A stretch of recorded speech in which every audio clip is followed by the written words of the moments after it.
Hello friends, आज हम बात करते हैं rural and francophone community immigration pilot की। ये उनके लिए है जो सेटल होना चाहते हैं रूरल या स्मॉलर कम्युनिटीज में all over Canada other than Quebec. तो इन्होंने लिस्ट डाली हुई है कि कौन सी कम्युनिटीज हैं जहाँ पे रूरल कम्युनिटीज हैं जहाँ पे आप पार्टिसिपेट कर सकते हो, और कहाँ पे फ्रैंकोफोन पार्टिसिपेटिंग कम्युनिटी की जहाँ पे फ्रेंच में आपकी जो कॉम्पिटेंसी होनी चाहिए, जैसे फॉर एग्जांपल CLB लेवल 5 है, वो हम डिटेल में बात करेंगे क्या एलिजिबिलिटी क्राइटेरिया है, क्या वर्क एक्सपीरियंस रिक्वायरमेंट है, और कैसे आप इसमें PR ले सकते हो।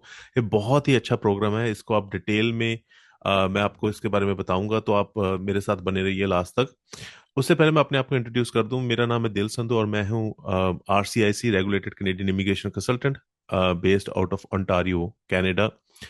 और ये जो जो वीडियो है वो सिर्फ इंफॉर्मेशनल पर्पसेस के लिए है, ये कोई एडवाइस देने का पर्पस नहीं है। अगर आपको एडवाइस चाहिए तो आप जरूर आप बुक करें मेरे साथ, या कोई भी इमिग्रेशन प्रैक्टिशनर है जो लाइसेंस्ड है उसके साथ आप बुक कर सकते हो। तो मैं आपको थोड़ा सा दिखा दूं कि अगर आप मेरी वेबसाइट पे जाओगे तो यहाँ पे आप बुक कर सकते हो अगर आप क्लिक करोगे तो। पॉइंट मैंने काफी सारी और भी वीडियोस बनाई हैं, तो आप उनको भी देख सकते हो कि आप अपने PR जो जर्नी है उसको आप कैसे स्मूथ बना सकते हो, क्योंकि PR इतनी ज्यादा लेनी आज की डेट में मुश्किल हो गई है, और नॉलेज जो आपको अंडरस्टैंडिंग चाहिए PR के लिए वो बहुत ज़्यादा चाहिए। तो इसलिए आप और भी मेरी वीडियोस देख सकते हो, तो उसमें आपको बहुत फायदा मिल सकता है। सो अब हम let's dive right into it. So सब पहले हम बात करते हैं रूरल कम्युनिटी इमिग्रेशन पायलट की। जैसे कि इन्होंने बताया कि ये January 31 को ये ओपन हुआ है। तो कौन कौन इसके लिए एलिजिबल है, राइट? तो पहले वो ये कहते हैं कि सबसे पहले जो ये एलिजिबिलिटी आपको समझनी पड़ेगी कि ये 2 लेवल की एलिजिबिलिटी होती है एक तरह से, राइट? तो आपको मतलब मोटे मोटे शब्दों में अगर मैं समझाऊं, एक साइड होता है कि जो कम्युनिटी पार्टिसिपेट कर रही है, जैसे कोई नॉर्थ बे, टिमिन्स, सडबरी, कोई भी कम्युनिटी पार्टिसिपेट कर रही है, इन्होंने अपने आप में कुछ प्रायोरिटी ऑक्यूपेशंस की लिस्ट बनानी है। अगर आपका एक्सपीरियंस या जॉब और उनमें है तो आपके चांस बढ़ सकते हैं। और दूसरी साइड से है कि जो फेडरल जो गवर्नमेंट है उसकी कुछ एलिजिबिलिटी रिक्वायरमेंट्स हैं, वो हम अब बात कर रहे हैं कि उनकी वो क्या है फेडरल की रिक्वायरमेंट। तो दोनों मीट करनी पड़ेंगी अगर आपको PR होनी है। क्यों? क्योंकि अगर आप पर्टिकुलर कम्युनिटी का अगर आप मीट नहीं करते तो उन्होंने आपको लेटर ऑफ बेसिकली रिकमेंडेशन नहीं देनी है, और अगर आपको रिकमेंडेशन नहीं मिली लेटर, तो आप अपनी PR नहीं अप्लाई कर सकते हो, राइट? सो इसलिए वो बड़ा इंपॉर्टेंट है। और एक चीज और अच्छी बताऊं कि ये जो है फेडरल प्रोग्राम है, ये कोई प्रोविंशियल प्रोग्राम नहीं है, ये फेडरल प्रोग्राम है। ये बहुत अच्छी बात है इसके लिए। और प्रोसेसिंग टाइम अभी नहीं पता है, but we will know soon कि कितना टाइम लगेगा इसको प्रोसेस करने में। और लेट्स लुक इनटू द कि क्या है एलिजिबिलिटी रिक्वायरमेंट। सबसे पहले ये कि आपको एक वैलिड जॉब ऑफर चाहिए from a designated employer in the community. अब देखो, ये जो वर्ड यूज इन्होंने करा है ना, ये वर्ड ना अटलांटिक इमिग्रेशन प्रोग्राम में भी यूज होता है, कई जगह पे अलग भी यूज होता है। इसका मतलब है डेजिग्नेटेड एम्प्लॉयर। भी आप कोई भी कम्युनिटी में हो तो ये नहीं कि किसी भी एम्प्लॉयर को उस कम्युनिटी के आपने जॉब ऑफर ले लिया है तो जी वो वैलिड हो जाएगी। नो, जो जॉब ऑफर है वो डेजिग्नेटेड एम्प्लॉयर। सो डेजिग्नेटेड एम्प्लॉयर का मतलब क्या है कि उन्होंने हर जो कम्युनिटी है उसके अंदर एक इकोनॉमिक डेवलपमेंट ऑर्गेनाइजेशन बनाई हुई है जो बेसिकली गवर्न करती है कि किस जो कौन कौन से जो एम्प्लॉयर्स हैं वो डेजिग्नेटेड हो सकते हैं। और डेजिग्नेशन के लिए आई थिंक एम्प्लॉयर्स पार्टिसिपेट कर सकेंगे, उनको कुछ ट्रेनिंग अपनी करनी है, और उसके बाद वो डेजिग्नेटेड बन सकते हैं, राइट? उन्होंने एक ये भी बताया कि क्या रिक्वायरमेंट्स है फॉर द एम्प्लॉयर्स। उसके बाद आपको क्या है कि 1 साल का रिलेटेड वर्क एक्सपीरियंस चाहिए पिछले 3 साल में, राइट? सो क्या होता है रिलेटेड वर्क एक्सपीरियंस? तो उन्होंने बताया हुआ है कि भी आपकी जो रिलेटेड वर्क एक्सपीरियंस है कि वो should be at a skill level, जो नॉक में जो आपका स्किल लेवल होता है ऑफ योर जॉब ऑफर। और जो भी आपका जो एक्सपीरियंस है वो डिपेंड ये भी करता है कि आपकी जो जॉब ऑफर वह किस में है।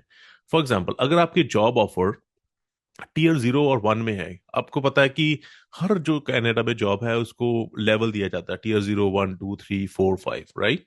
तो 6 टीयर्स होते हैं, 0 से लेके 5 तक। तो अगर आपकी जॉब ऑफर Tier 0 या 1 में है तो आपका जो वर्क एक्सपीरियंस है वो Tier 0, 1, 2, 3 में होना चाहिए, राइट? और रिलेटेड होना चाहिए। ये नहीं कि अगर आपने मेरे हिसाब से कि आपका experience let's say truck driver का है और आप आज फूड सर्विस सुपरवाइजर या कोई और लेट्स से 0, 1 में तो फूड सर्विस सुपरवाइजर आएगा भी नहीं। लेट्स से आप कोई IT टेक्नीशियन का रोल कर रहे हो या IT लाइक सॉफ्टवेयर इंजीनियर का रोल कर रहे हो, तो आपका एक्सपीरियंस किसी अनरिलेटेड फील्ड में है तो वो नहीं काम करेगा इस केस में, राइट? या it's little bit crude example but just to give you an idea. और अगर आप जॉब ऑफर Tier 2 में है तो तो जो एक्सपीरियंस है वो आपका टीयर 1 2 3 या 4 में होना चाहिए, और अगर जॉब ऑफर 3 4 में है तो 2 3 4 में होना चाहिए आपका एक्सपीरियंस। और अगर आपकी जॉब ऑफर टीयर 5 में है तो ये बहुत अच्छी बात है कि टीयर 5 वाले भी एलिजिबल है, तो आपका वर्क एक्सपीरियंस है वो सेम नॉक में होना चाहिए। तो इस केस में आपके पास वो फ्लेक्सिबिलिटी नहीं है कि भी रिलेटेड वर्क एक्सपीरियंस तो एग्जैक्टली सेम होना चाहिए, राइट। एक इन्होंने एक्सेप्शन डाली है, वो है हेल्थ केयर वर्कर्स के लिए। उन्होंने कहा कि अगर आपका जो पहला वर्क एक्सपीरियंस है वो रजिस्टर्ड नर्स या ऐसा है विच इज 31301, तो हम आपको अलाउ करते हैं, आपकी जो जॉब ऑफर है ना वो कम, उससे कम वाले टीयर में भी हो सकती है, राइट। जैसे 33102 जो एक nurse aide orderlies patient service associates का है, या टीयर 4 जो है नॉक कोड इन्होंने स्पेसिफाई करा हुआ है 44101 जो home support worker care givers related occupations का है। और इसके अलावा एक जो वर्क एक्सपीरियंस की जो रिक्वायरमेंट है वो एग्जाम्प्ट हुई है। एग्जाम्पशन कब है? अगर आप इंटरनेशनल स्टूडेंट थे और उन आपने जो पढ़ाई करी है उस पर्टिकुलर कम्युनिटी से करी है, पर उसके भी आगे कुछ उन्होंने डिटेल्स दी हुई कि कौन से एलिजिबल हो सकते हैं। पहले उन्होंने कहा कि अगर आपने कोई भी वैसे नॉर्मल अंडर ग्रेड या कोई भी आपने क्रेडेंशियल लिया हुआ है लेट्स से 2 इयर्स या लॉन्गर का, तो आपको पहले तो वो फुल टाइम स्टडी होनी चाहिए। दूसरी बात है कि जो आप पीआर के लिए अप्लाई करेंगे वो आपकी जब पढ़ाई खत्म हुई है उसके 18 मंथ्स के अंदर अंदर आपको अप्लाई करनी है। तीसरी जो चीज है कि आप कम्युनिटी में रहे होने चाहिए एटलीस्ट 16 महीने, पिछले नॉट पिछले 24 महीनों में जब आप पढ़ाई कर रहे थे, राइट।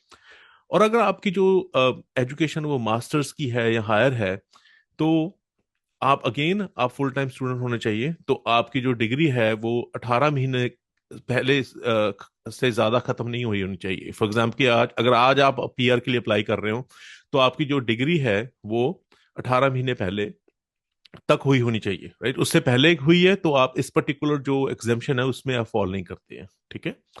तो और जो पढ़ाई है वो आपकी सारी कम्युनिटी के ही अंदर ही होनी चाहिए, राइट। सो ये नहीं कि आप कहीं और से आपने पढ़ाई करी है। तो एलिजिबल क्रेडेंशियल क्या है वो आप कह रहे हैं कि जो पढ़ाई है वो पब्लिक फंडेड जो कनेडियन पोस्ट ग्रेजुएट इंस्टीट्यूशन है वहीं से ही हुई होनी चाहिए, और आपके पास या डिग्री हो या डिप्लोमा हो, सर्टिफिकेट, ट्रेड या अप्रेंटिसशिप क्रेडेंशियल होना चाहिए। एक चीज मैं आपको ये बता रहा हूँ कि यहाँ पे ना थोड़ी सी कॉन्ट्रडिक्शन है, वो आपको मैं एक चीज बताता हूँ, बहुत इंपॉर्टेंट कॉन्ट्रडिक्शन है, क्योंकि इन्होंने लिखा है जी आपको 1 साल का रिलेटेड वर्क एक्सपीरियंस चाहिए। ये नहीं इन्होंने बताया कि ये कॉन्टिन्यूस चाहिए, कि ये आपका फॉर एग्जाम्पल क्यूमुलेटिव। उस कॉन्टिन्यूस का मतलब क्या होता है कि भी बिना बिना ब्रेक के, राइट, कि आप किसी के साथ काम कर रहे हो तो लगातार 1 साल काम आपने करा है। बट अगर मैं इस गैजेट में चला जाऊं, राइट, तो यहाँ पे अगर मैं ये उन्होंने मिनिस्ट्रियल इंस्ट्रक्शंस दी हुई हैं तो मैं इसको आप दिखाता हूँ आपको। तो इसमें थोड़ा सा डिफरेंस है, इन्होंने लिखा कि मिनिस्ट्रियल इंस्ट्रक्शन तो ये गवर्न करती हैं कि भी एक्चुअल जो डिटेल्स हैं लॉ की एक तरह से, राइट। सो इसमें अगर मैं देखूं कि वर्क एक्सपीरियंस की रिक्वायरमेंट क्या है, so let me just scroll into this. तो इसमें ना उन्होंने ये बताया कि आपका जो वर्क एक्सपीरियंस है ना वो कॉन्टिन्यूस पीरियड ऑफ 1 ईयर होना चाहिए, फुल टाइम या इक्वलेंट पार्ट टाइम। तो ये एक तरह से मेरे को नहीं पता कि ये इन्होंने इग्नोर कर दिया इस स्पेसिफिक थिंग को, या ये डिटेल्स कहीं ना कहीं इंस्ट्रक्शन गाइड में आएंगी या कुछ है, but they made it look very simple, but that may not be the case, right. दूसरी बात है कि आपको लैंग्वेज रिक्वायरमेंट्स मीट करनी है, चाहे आप इंग्लिश में है चाहे फ्रेंच में है। तो अगर इसमें जाएं तो आप देख सकते हो कि जो लैंग्वेज रिक्वायरमेंट्स हैं वो है कि अगर आपकी जॉब ऑफर टीयर 01 में है तो CLB 6 है, राइट। तो CLB 6 को कई लोग ना IELTS 6 मान लेते हैं, वो CLB 6 नहीं होता। सो CLB जैसे फॉर एग्जाम्पल किसी ने IELTS देना है तो जो CLB 6 का मतलब है 5, 5.5, 5.5, 5.5, राइट। तो अगर PT कोर है तो ये वाले हैं, और अगर TEF है तो सॉरी मैंने कौन सा बता रहा था आपको 6 का, राइट। तो ये है तो TCF है तो ये है। तो अगर आपकी टीयर 2 या 3 में जॉब ऑफर है तो टीयर 5 में है CLB 5 चाहिए, तो अगर टीयर 4 या 5 में है तो CLB 4 चाहिए। तो बहुत ही रिक्वायरमेंट्स कम हैं। और ये जो जो स्कोर वो देखते हैं ना वो लोएस्ट स्कोर को देखते हैं, वो ये नहीं देख रहे कि आपने एक में 9 10 ले लिया पर एक में अगर 6 चाहिए तो आपने 5 ले लिया, तो वो एवरेज नहीं देखते कहीं पे भी, ठीक है। तो वो आपको ध्यान रखना है। इसके बाद जो एजुकेशन रिक्वायरमेंट्स है वो भी बहुत कम है, कि अगर आपने कनाडा से हाई स्कूल करा हुआ है या कोई डिप्लोमा करा हुआ है तो फिर आपको आपको सिर्फ ग्रेड 12 मीट करनी है रिक्वायरमेंट हाई स्कूल की। और अगर आपका बाहर से हुआ है, राइट, तो आप एजुकेशन क्रेडेंशियल असेसमेंट कोई भी ऑर्गेनाइजेशन से, या नीचे वाले जो हैं, अगर आपका जो जॉब है वो रेगुलेटेड है तो इन नीचे वालों से आपको करना पड़ेगा, राइट। फिर है सेटलमेंट फंड्स। अगर आप देखेंगे कि जो फंड्स की रिक्वायरमेंट है ना, वो है कि अगर नंबर ऑफ फैमिली मेंबर्स एक हैं तो 7,963, अगर दो हैं तो 9,692, सो 9,692।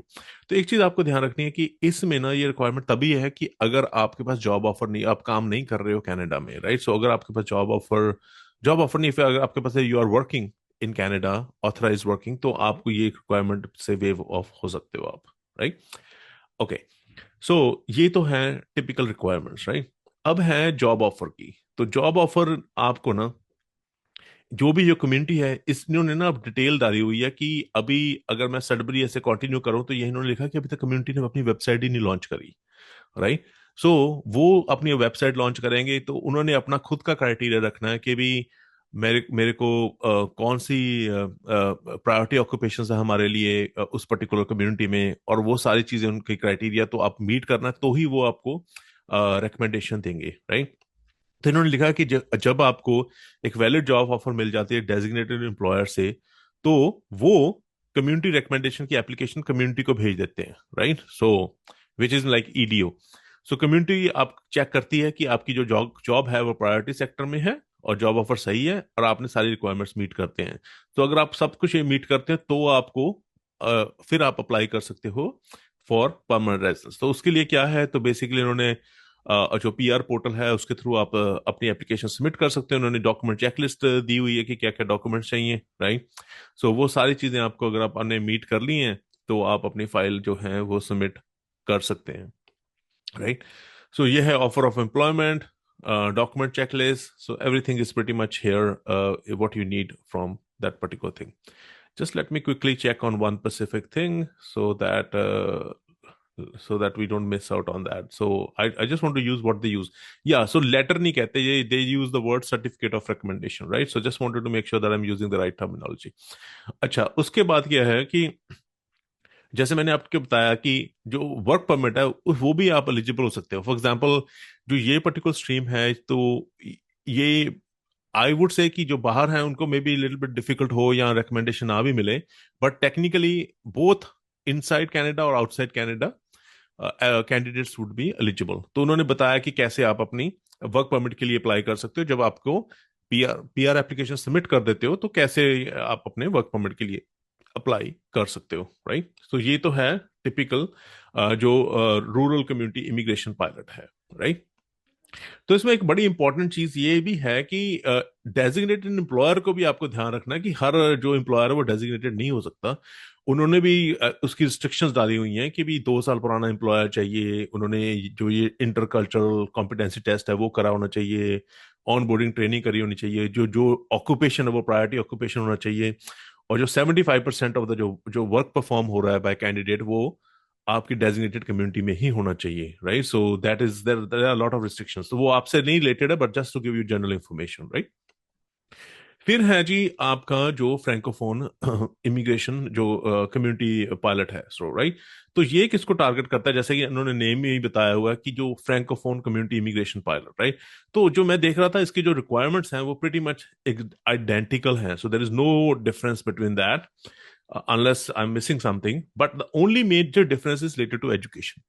उसमें क्या था कि उसमें CLB 6, CLB 5 या CLB 4 चाहिए था डिपेंडिंग अपॉन आपकी जॉब ऑफर।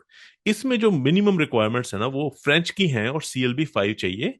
और दो जो टेस्ट हैं TEF कनाडा और TCF कनाडा, इनमें ही आपको